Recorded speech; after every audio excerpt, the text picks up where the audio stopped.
விரும்புகிறேன்.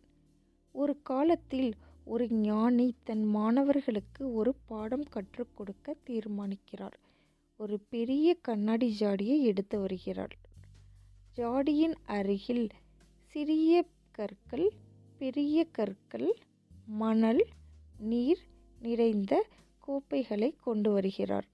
முதலில் ஞானி பெரிய கற்களால் ஜாடியை நிரப்பினார். பின்னர் மாணவர்களிடம் இது நிரம்பிவிட்டதா என்று கேட்டார்.